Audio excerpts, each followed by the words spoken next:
Section ebook version part 15ல என்ன நடக்குது பார்க்கலாம். அதுக்கு முன்னாடி நம்ம சேனலை சப்ஸ்கிரைப் பண்ணாங்க, சப்ஸ்கிரைப் பண்ணிக்கோங்க. கூடவே பக்கத்துல இருக்க பெல் ஐகானை கிளிக் பண்ணிக்கோங்க. மறக்காம ஒரே ஒரு லைக் போடுங்க. வாங்க இப்போ வீடியோக்குள்ள பார்க்கலாம். எடுத்த உடனே தனியா இருக்க ஜேஜேவை காமிக்கிறாங்க. பல நாளா அவ மட்டும்தான் வீட்டுல இருக்கா. ஏரிஸ்க்கு உடம்பு சரியில்லாதனால பெரியம்மாவும் ஆஞ்சலோவும் ஹாஸ்பிட்டல்ல இருக்காங்க. ஏன் ஊர்ல இருந்து வந்த அம்மாவை கூட காணும். அவங்களோட சூட்கேஸ் மட்டும்தான் இருக்கு. ஜேஜேக்கு உடம்பு சரியில்லாம போன விஷயம் கூட அவங்க யாருக்கும் தெரியாது. நல்ல வேலை யூரி கூட இருந்து ஜேஜேவை நல்லா பாத்துக்கிட்டாரு. அதனால ஜேஜேக்கும் உடம்பு சரியாயிடுச்சு. அதெல்லாம் நினைச்சு பார்த்த ஜேஜே போய் குளிச்சிட்டு இருக்க மெசேஜ் வர சத்தம் கேக்குது. சத்தத்தை கேட்ட உடனே அவளுக்கு ஞாபகம் வர்றது ரெண்டு பேரு தான். ஒன்னு யூரி, இன்னொன்னு கா காங். குளிச்சு முடிச்சிட்டு வெளியே வந்த ஜேஜே போன் எடுத்து பாக்குறா. அவ நினைச்ச மாதிரி கா காங் தான் குட் மார்னிங் உன்னை பாத்துக்கோன்னு மெசேஜ் அனுப்பியிருக்கான். மெசேஜ படிச்ச ஜேஜே அவனுக்கு ரிப்ளை பண்ணாம கிளம்புறா. ரூம்ல இருந்து வெளியே வர வீட்டுல இருக்க ஹவுஸ் கீப்பர்ஸ் வீட்டை கிளீன் பண்ணிட்டு இருக்காங்க. அவங்க கிட்ட கொஞ்சம் வெளியே போயிட்டு வரேன்னு சொல்ல பாத்து போங்கன்னு சொல்றாங்க.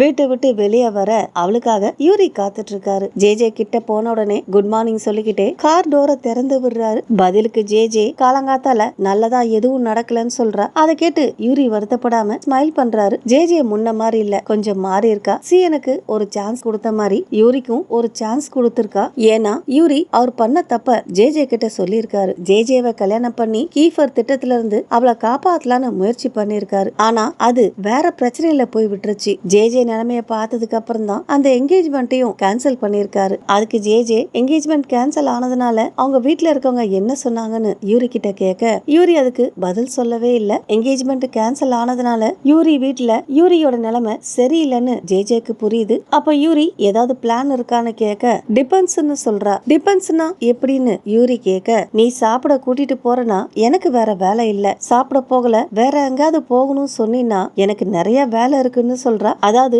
யூரி சாப்பிட கூப்பிட்டாக்க வருவாளாம், வேற எங்கேயாவது கூப்பிட்டாக்க வர முடியாதுங்கிறத இன்டைரக்டா சொல்றா. அவ சொன்னதை கேட்ட யூரி சிரிச்சுக்கிட்டே நான் உன்னை ஜாப்பனீஸ் ரெஸ்டாரண்ட்டுக்கு கூட்டிட்டு போறேன்னு சொல்றாரு. அதை கேட்ட ஜேஜே ரொம்ப சந்தோஷமா சூப்பர் அப்படின்னா நான் இன்னைக்கு முழுக்க ஃப்ரீன்னு சொல்றா. அதை கேட்டு யூரி இன்னும் சிரிக்கிறார். அடுத்ததா ரெண்டு பேரும் ஸ்கூலுக்கு போறாங்க. ஸ்கூல் வழக்கம் போல நடந்துட்டு இருக்கு. இப்பெல்லாம் ஏரிஸ் மைக்கேலை பத்தி யாரும் பேசுறது இல்ல. ஏன்னா ஆஞ்சலோ பண்ண வேலை அப்படி. அடுத்ததா ரெண்டு பேரும் இவங்க கிளாஸ் இருக்க பில்டிங்க்கு போறாங்க. பில்டிங் வாசல்ல இன்னும் அந்த டெமாலிஷன் நோட்டீஸ் இருக்குது. ஆனா என்னைக்கு இடிக்க போறாங்கன்ற டேட் இல்ல. அதை பார்த்த ஜேஜே கிளாஸ் ரூமுக்கு போக பின்னாடியே யூரி வராரு. கிளாஸ் ரூமுக்கு போன ஜேஜேக்கு ஏதோ ஒண்ணு சரியில்லைன்னு தோணுது. இதுக்கு முன்னாடி ஏகப்பட்ட டெஸ்கும் பெஞ்சும் இருக்கும். இப்போ சிலதை காணும். எத்தனை ஸ்டூடெண்ட்ஸ் இருக்காங்களோ அவங்களுக்கு ஏத்த டெஸ்கும் பெஞ்சும் மட்டும்தான் இருக்கு. அதாவது கீஃபரோடது. கீஃபர் பக்கத்துல ஜேஜே உட்கார்ந்து இருப்பா இல்லையா, அது அந்த சீட்டெல்லாம் காணும். அப்போ சிஎன் ஓடி வந்து குட் மார்னிங் சொல்ல அவன் கிட்ட என்னாச்சு, டெஸ்க் எல்லாம் ஏன் குறைஞ்சிருக்குன்னு கேக்குறா. அதுக்கு அவன் குறையல, சரியா இருக்கு, முன்னாடி அதிகமா இருந்துச்சு இப்போ சரியா இருக்குன்னு சொல்றான். அதை கேட்ட ஜேஜே இதுக்கு முன்னாடி கீஃபர் பக்கத்துல உட்கார்வா இல்லையா, அங்க போய் உட்கார்றா. கூட சீனையும் கூட்டிட்டு போய் உட்கார வைக்கிறா. அங்க உட்கார்ந்த உடனே ஜேஜேக்கு ஏதோ இனம் புரியாத சந்தோஷம். அப்ப டேவிட் அவளை பார்த்து ஸ்மைல் பண்ண ஏன் சிரிக்கிறன்னு கேக்குறா. நீ ஏன் சீட் மேட்டா ஆக வேண்டியது மிஸ் ஆயிடுச்சுன்னு சொல்றாரு. அதை கேட்ட ஜேஜே திரும்பி இன்னொரு பக்கம் பார்க்க சிஎன் இவளை பார்த்து சிரிச்சிட்டு இருக்கான். ஜேஜே புரியாம அவனையே பார்க்க இததான் மிஸ் பண்ணேன்னு சொல்றான். கிளாஸ்ல இருக்க மத்த பசங்களும் ஜேஜேயை பார்த்து சந்தோஷப்படுறாங்க. ஆனா ஜேஜேக்கு அது பிடிக்கல. நான் இப்படி இடம் மாதிரி உட்கார்ந்ததுனால எல்லாம் சரியாயிடுச்சுன்னு நினைக்கிறாங்களோ. யூரிக்கும் சிஎனுக்கும் ஒரு வாய்ப்பு கொடுத்தேன், மத்தவங்களுக்கு அந்த வாய்ப்பு இல்லைன்னு மனசுக்குள்ளவே சொல்லிக்கிறா. அடுத்ததான் சார் ஆல்வின் வந்து கிளாஸ் எடுக்க ஆரம்பிக்கிறாரு. அப்போ ஜேஜே தலையில ஏதோ பட்ட மாதிரி தோண சுத்தி பாக்குறா, எதுவும் இல்ல. அதனால மறுபடியும் கிளாஸ கவனிக்கிறா. மறுபடியும் அவ தலை மேல ஏதோ பட இந்த முறை நல்லா பார்த்தாக்க சின்ன பேப்பர் கிடக்குது. அதாவது யாரோ பேப்பரை கிழிச்சு சுருட்டி ஜேஜே மேல வீசி இருக்கிறாங்க. அதை பார்த்த ஜேஜே கிளாஸ சுத்தி பாக்குறா. அங்க இருக்க பசங்களுக்கும் இதுக்கும் எந்த சம்பந்தம் இல்லாத மாதிரி அவங்க வேலைய பார்த்துட்டு இருக்காங்க. அவங்கள பார்த்த ஜேஜேக்கே ஒரு நிமிஷம் இது டேஜாவோன்னு தோணுது. அதனால மறுபடியும் கிளாஸ கவனிக்க நேரம் போக போக ஜேஜே மேல அந்த மாதிரி ஏகப்பட்ட பேப்பர் பால்ஸ் வந்து விழுது. அதனால ஜேஜேக்கு கோவமும் வருது. இப்படியே நேரம் கடந்து போக மத்தியானம் லஞ்ச் பிரேக்கும் வருது. பெல் அடிச்ச உடனே ஜேஜே கிளம்ப அவ கையை பிடிச்சு தடுத்த சிஎன் நீ இங்கதான் சாப்பிடணும்னு சொல்றாரு. ஜேஜே முடியாதுன்னு சொல்றதுக்குள்ள அவளை அங்கிருந்து கூட்டிட்டு போறாரு. அப்ப ஜேஜே என்னால வர முடியாது, எனக்காக ஒருத்தர் காத்துட்டு இருக்காருன்னு சொல்ல அவன் வரமாட்டான். அண்ணனுக்கு நான் ஏற்கனவே மெசேஜ் அனுப்பிட்டேன், நீ எங்க கூட தான் சாப்பிடுறன்னு ஃபெலிக்ஸ் சொல்றான். அதை கேட்ட ஜேஜேக்கு இன்னும் கடுப்பாயிடுது. நான் இங்க சாப்பிட்டாக்க தோத்த மாதிரி, இன்னும் உங்களை மன்னிக்கலன்னு சொல்லிட்டு அவ சீட்ல போய் உட்காந்துக்கிறா. அடுத்ததா ட்ரியூ வந்து வா ஜே சாப்பிடலான்னு கூப்பிடுறாரு. என்கிட்ட பேசாத, நாம இன்னும் க்ளோஸ் ஆகலன்னு அவ சொல்ல அவன் போயிடுறான். கொஞ்ச நேரம் கழிச்சு ஜேஜே முன்னாடி யாரோ சாப்பாடு பிளேட்டை வைக்கிறாங்க. அதுல சாதம் கறி எல்லாம் இருக்கு. அத பார்த்த ஜேஜே யாருன்னு நிமிந்து பார்க்க யூரி நின்னுட்டு இருக்காரு. யூரி சாப்பிடலான்னு சொல்ல ஜேஜே வேண்டான்னு தலையாட்டுறா. ஏன்னு அவரு கேட்க நான் சாப்பிட்டா தோத்து போயிடுவேன்னு சொல்றா. அப்ப ஜாஷ் அவர் பூனைக்கு சாப்பாடு கொண்டு போக அத பார்த்த ஜேஜேக்கு ஒரு ஐடியா தோணுது. உடனே யூரி கொடுத்த சாப்பாடு பிளேட் எடுத்துக்கிட்டு அவர் பின்னாடியே போறா. ஜாஷ் ஒரு மர நிழல்ல அவர் பூனைக்கு சாப்பாடு கொடுத்துட்டு இருக்க அங்க போன ஜேஜே இதையும் எடிக்கு கூடுன்னு சொல்றா. எடி தான் பூனையோட பேரு. அதுக்கு ஜாஷ் எடிக்கு நீயே கூடு, இங்க யாரும் வரமாட்டாங்கன்னு சொல்லிட்டு போயிடுறாரு. இப்ப அங்க இருக்கிறது ஜேஜேவும் எடியும் மட்டும்தான், வேற யாரும் இல்ல. ஜேஜே எடிக்கு சாப்பாடு கொடுக்கலான்னு போக அவ வயிறு பசியில சத்தம் போடுது. சாப்பிட்டாக்க தோல்வி, சாப்பிடலன்னா வயிறு வலிக்கும். யோசிச்ச ஜேஜே சுத்தி பாக்குறா, யாரும் இல்ல. அதனால பெஞ்ச்ல உட்காந்து சாப்பிட ஆரம்பிக்கிறா. அப்ப எடி ஜேஜே பார்த்து மியாவுன்னு குரல் கொடுக்க அத பார்த்த ஜேஜே உனக்கும் கொடுக்கலாம் தான் நினைக்கிறேன், ஆனா என்ன பண்றது, எனக்கு ரொம்ப பசிக்குது, நீ கொஞ்சம் கவனமா இரு, இல்லனா உன்னே சாப்பிடுவேன்னு சொல்றா. எடிக்கு ஜேஜே சொன்னது புரியவா போகுது. அது பாட்டுக்கு அது வேலைய பார்க்க ஜேஜேவும் சாப்பிடுறா. அப்ப மனசுக்குள்ளவே எங்க யாரும் என்ன பார்க்க மாட்டாங்க, அப்படின்னா நான் தோத்த மாதிரி தெரியாது, எடிக்கு கொடுத்தேன்னு சொல்லிடலாம் சொன்னவ சாப்பிட்டுட்டு இருக்க அப்ப யாரோ அவ தோல்ல கை போட ஜேஜே பயந்து போயிடுறா. திரும்பி பார்த்தாக்க மிக்கா நின்னுட்டு இருக்கா. இவ பயந்தத பார்த்து சாரின்னு சொல்ல பரவாயில்ல நீ இங்க என்ன பண்றன்னு இவ கேட்க சும்மாதான் வந்தேன்னு சொல்றா. ஆனா அவளுடைய முகம் வாட்டமா இருக்கு. ஜேஜே உட்காருன்னு சொல்ல அவளும் பக்கத்துல உட்கார்ந்துட்டு ஜேஜேக்கு டிஷ்யூவும் சானிடைசரும் கொடுக்க அத வாங்கின ஜேஜே அவளை சுத்தம் பண்ணிக்கிட்டு என்ன விஷயம்னு கேட்க அவ பதில் சொல்லல. பார்த்தாக்க அழறா. அத பார்த்த ஜேஜே என்ன ஆச்சுன்னு கேட்க அவளும் காலெக்ஸும் புரிஞ்சிட்டதா சொல்றா.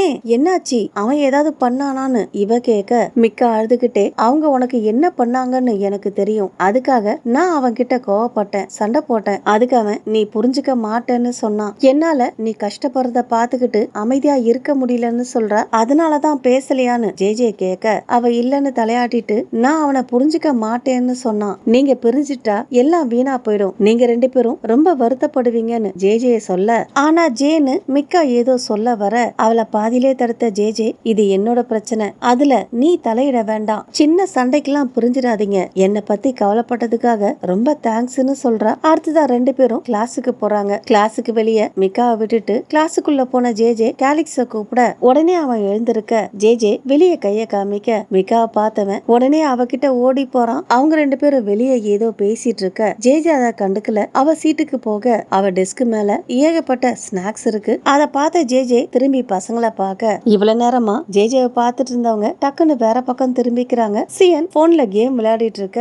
அத பார்த்த ஜேஜே சியன் இதெல்லாம் ஒண்ணுதான்னு கேட்க உடனே அவன் இல்லன்னு தலையாட்ட அப்ப யாருதுன்னு கேக்குறா. அதுக்கு அவன் உன்னோடதுன்னு சொல்றான். அதை கேட்ட ஜேஜே திரும்பி டேவிட்ட பார்க்க அவன் நிம்மதியா தூங்கிட்டு இருக்கான். உடனே அவன் நெத்தியில சுண்டி விட அவன் எழுந்திருச்சிடறான். எழுந்திருச்சு அவன் ஏன் அடிச்சேன்னு கேட்க நான் இல்ல சியன்னு சொல்றான். உடனே அவன் சியன் நெத்தியில ஒண்ணு கொடுக்க ஏய் நான் என்ன பண்ணேன்னு அவன் கேட்க என்னையா தொந்தரவு பண்ணன்னு கேட்ட டேவிட் மறுபடியும் தூங்க போயிடுறான். அப்ப ஜேஜே இத நீயா வச்சேன்னு சியன் கிட்ட மறுபடியும் கேட்க இல்ல யார் வச்சாங்கன்னு தெரியாதுன்னு சொல்றான். உடனே ஜேஜே அதெல்லாம் எடுத்து பேக்ல போட்டு வச்சிடுறா. அப்ப அவளுக்கு இதெல்லாம் ஏற்கனவே நடந்த மாதிரி ஒரு ஃபீலிங் ஏற்படுது. அடுத்ததா ஸ்கூல் முடிஞ்சதுக்கு அப்புறம் யூரியும் ஜேஜேவும் கார்ல போறாங்க. அதாவது யூரி காலையில ஜேஜே கிட்ட சொன்ன மாதிரி அவளை ஜாப்பனீஸ் ரெஸ்டாரண்ட்டுக்கு கூட்டிட்டு போயிட்டு இருக்காரு. ரொம்ப தூரம் போனதுனால ஜேஜே நம்ம வழி தவறி வந்துட்டோமான்னு கேட்க இல்ல கிட்டத்தட்ட வந்துட்டோம்னு சொல்றாரு. ஏன்னா ஏறக்குறைய இவங்க ஊரை விட்டு வெளியவே வந்துட்டு இருக்காங்க. இங்க ரெஸ்டாரண்ட் இருக்கான்னு ஜேஜே கேட்க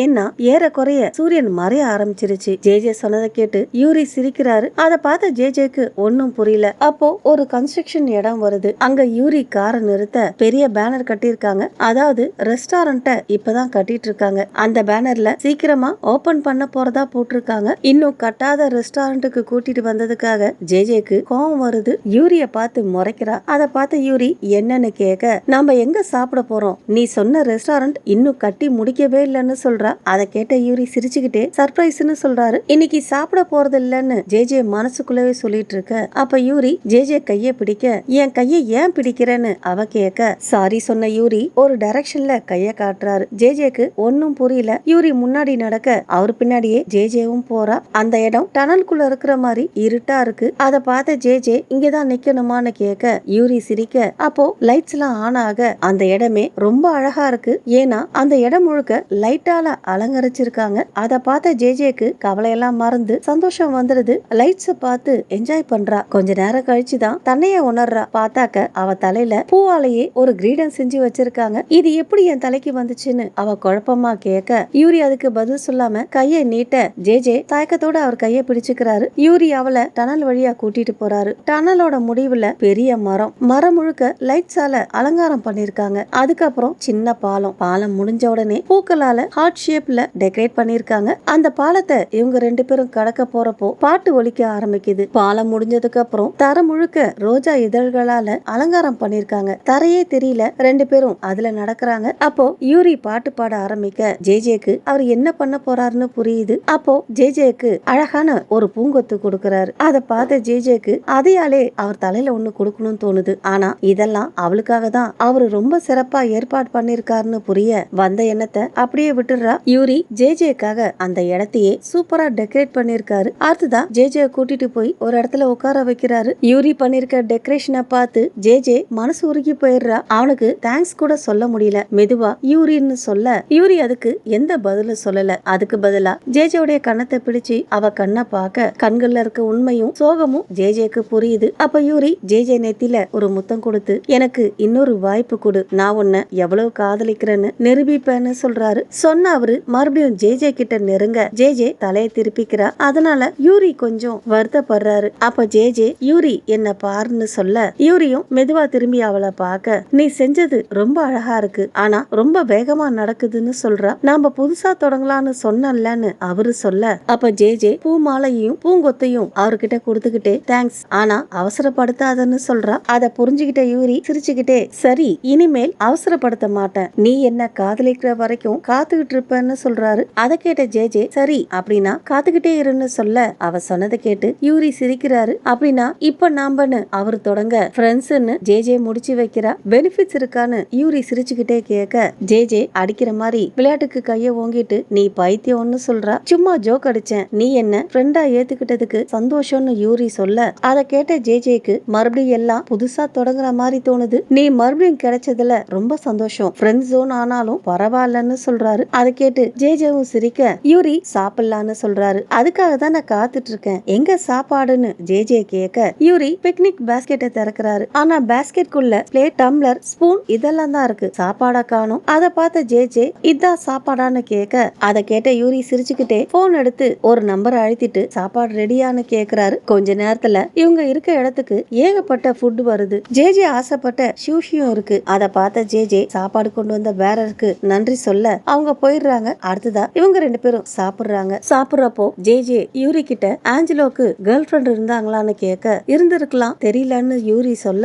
நீங்க அவரை ஃபாலோ பண்ணுவீங்களான்னு இவ கேட்க, அவரோட பர்சனல் லைஃப்ல கலந்துக்க மாட்டோம், ஆனா அவர்தான் எங்களுக்கு ஸ்ட்ராங்கா இருக்க கத்து கொடுத்தாருன்னு சொல்றாரு. நீ ஆஞ்சலோ மேல கோவமா இருக்கியான்னு இவ கேட்க யூரிக்கு ஒன்னும் புரியல. குழப்பமா இவளை பார்க்க கீஃபர் அவர் மேல கோவமா இருந்த மாதிரி இருந்துச்சுன்னு இவ சொல்ல, எங்க 5 பேருக்குள்ள நிறைய நடந்திருக்கு, போசி மறைஞ்ச நாள்ல இருந்து கீஃபர் கோவமா இருந்தான்னு சொல்றாரு. அதை கேட்ட ஜேஜே என்னாச்சு சொல்ல விருப்பம் இருந்தா சொல்லுன்னு சொல்ல, போசி காணாம போனதுக்கு அப்புறம் கீஃபர் ரொம்ப கோவமா இருந்தான்னு சொன்ன யூரி பிளாஷ்பேக் நினைச்சு பாக்குறாரு. அதாவது கீஃபர், யூரி, ஏரிஸ், போசி 4 பேரும் வெளியே போனப்பதானே ஆக்சிடென்ட் ஆயிருக்கும். அதுக்கப்புறம் நடந்த விஷயம், ஆக்சிடென்ட் ஆனதுக்கு அப்புறம் யூரியும் கீஃபரும் ஹாஸ்பிட்டல் அட்மிட் ஆயிருக்க, கண் முடிச்சதுக்கு அப்புறம் யூரி கீஃபரை போய் பார்க்க ஏற்கனவே கண் முடிச்ச கீஃபர் கோவமா இருக்காரு. யூரிய பார்த்த உடனே அவர் கையில இருந்த ட்ரிப்ஸ் ஒயரை எடுக்க சொல்றாரு. பக்கத்துல இருந்த நர்ஸுங்க கீஃபரை தடுக்க பாக்குறாங்க, முடியல. அப்ப அங்க போன யூரி எல்லாரையும் வெளியே போக சொல்ல நர்ஸ் எல்லாம் வெளியே போயிடுறாங்க. அப்ப கீஃபர் என்ன நடக்குது, நாம ஏன் இங்க இருக்கோம்னு கேக்குறாரு. யூரி அதுக்கு பதில் சொல்லல. அப்ப கீஃபர் ஏரிஸும் பர்சியும் எங்கன்னு கேட்க, பர்சி பேரை கேட்ட உடனே யூரிக்கு தொண்டெல்லாம் வறண்டு போயிடுது. ஏரிஸ் மாடியில இருக்க பிரைவேட் ரூம்ல இருக்கான். ஆனா பர்சி அதுக்கு மேல யூரியால பேச முடியல. அப்ப கீஃபர் யூரின்னு கத்த யூரி திக்கி திணறி பர்சி இறந்து போயிட்டான்னு சொல்றாரு.